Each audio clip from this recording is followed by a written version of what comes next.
Να συγχαρώ από μέρους ολόκληρης της κοινότητας το Κοινοτικό Συμβούλιο του Κορμακίτη και τον άξιο πρόεδρο του, γιατί πραγματικά απόψε γράφουν ιστορία με αυτήν την πρωτοποριακή τους πρωτοβουλία.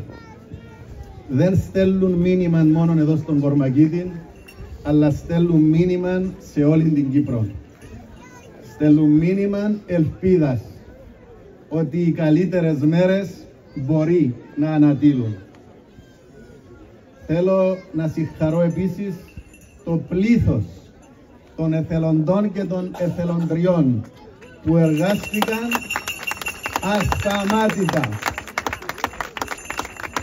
και είχα την χαρά και τη συγκίνηση να δω από κοντά αυτές τις προσπάθειες. Απίστευτες προσπάθειες για ολόκληρες εβδομάδες από δεκάδες ανθρώπους για να φτιάξουν αυτό το αποτέλεσμα.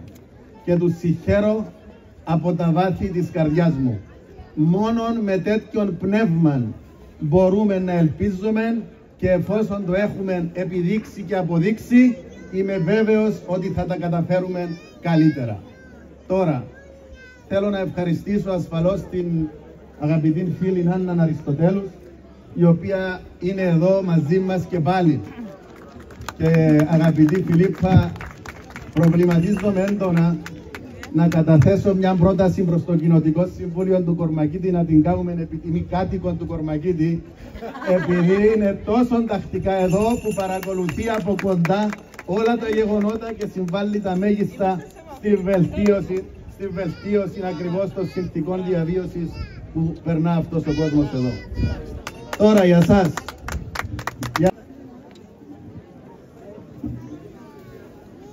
Ο κόσμος Παλαιάσκοπης εδώ στο χωριό τούτο μου είχε δώσει μια ερμηνεία τι είναι ο άνθρωπος, ποιος είναι άνθρωπος.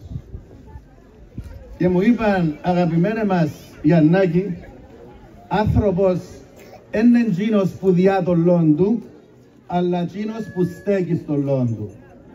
Και εσύ στέκεις στον λόγο σου απέναντι σε αυτόν τον μαρτυρικό κόσμο και δίκαια τη χάνεις αυτής όλης της αγάπης. Είναι όλοι οι χαλάλοι σου. Καλώς όρισες και να είσαι πάντα κοντά μας και να ξέρεις ότι ο Κορμακίτης βγάζει πάντα νικητές. Να είσαι πάντα καλά.